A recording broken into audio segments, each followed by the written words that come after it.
Mexico is huge and one of the most populated countries in the world. Over 128 million people live there. But why did more than half of them decide to pack up in this tiny strip? This area in the center of the country makes up only 18% of Mexico, and the locals have been living there for centuries. All because it seems to be the only livable place in the country. To the north, there are hot, dry deserts. Let's face it, it may be pretty hard to survive in such climatic conditions. To the south, there are jungles, and those are nightmarish. Jungles are warm and wet, so they might trick you into thinking that they'll be a cozy home for you. But it's very hard to build anything in them. The concrete won't dry because of awful unstoppable rains, and the heat messes up asphalt roads. This is why there are only 8 paved roads through the southern jungles connecting Mexico to Central America. Roads are crucial for proper life. More roads mean better and cheaper transportation, which helps people trade, do business, and make more money. But jungles have even bigger problems than just a lack of roads. Farming. Most of the nutrients in the jungle are in the plants, old wood, and decaying leaves. When these things decay, they become McDonald's-level meals for insects, fungi, and bacteria. They immediately start recycling the nutrients so fast that almost none reach the soil. With no nutrients, the soil becomes barren and useless. Oh, and we still need to clear the jungles from time to time, otherwise they may become impossible to get through. People do that by using slash-and-burn methods. Because of this, they often end up with poor soil that needs lots of fertilizers to grow crops. And don't forget about the ever-present jungle pests. These guys pounce on the crops, and no amount of pesticides can get rid of them forever. To make matters even worse, nearly 70% of Mexico is located in the mountains. It's one of the most mountainous countries in the world, similar to Switzerland. And mountains, just like rain, do everything in their power to prevent humanity from thriving. Building infrastructure there is nearly impossible. It requires tons of money and labor compared to flatlands. And they also make transportation between these valleys and to the coast much more challenging. Now, imagine mountains combined with the jungles. Exactly. But hold on a minute. Isn't the central strip of Mexico filled with the highest mountains in the country? This area is packed with plateaus and valleys and sits at elevations of 7,000 feet or more.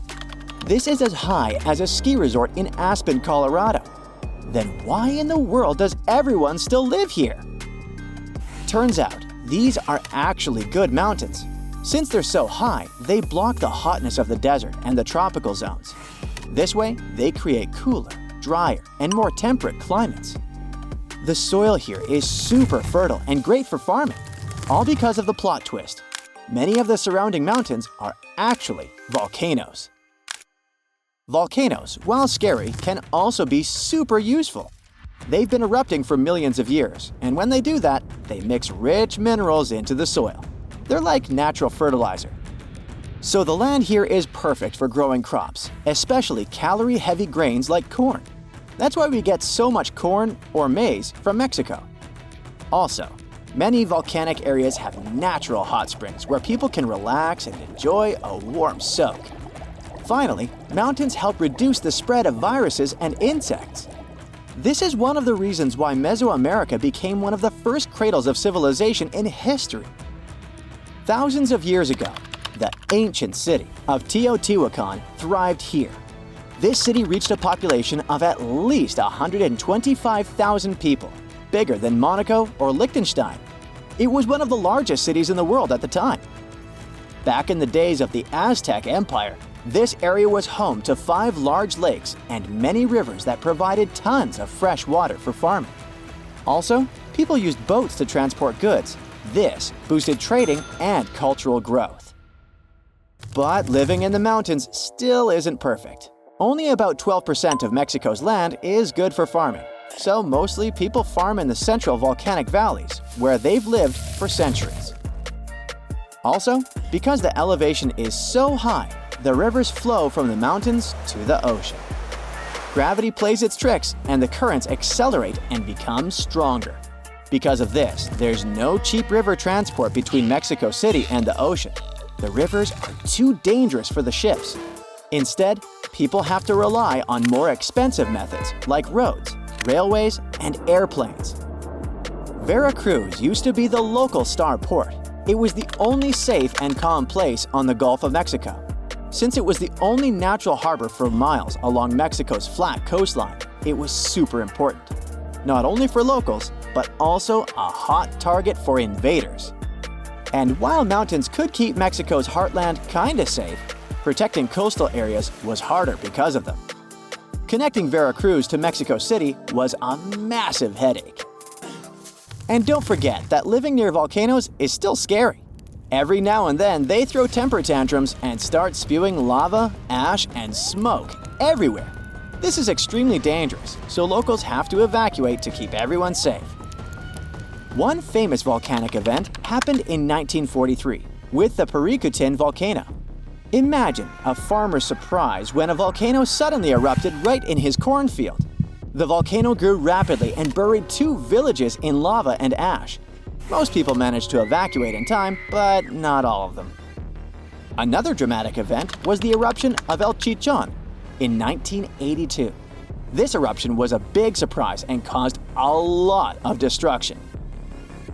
Finally, there's Popocatépetl volcano. In the Aztec language, this means smoking mountain. People affectionately call it El Popo. This volcano is still active and quite close to Mexico City.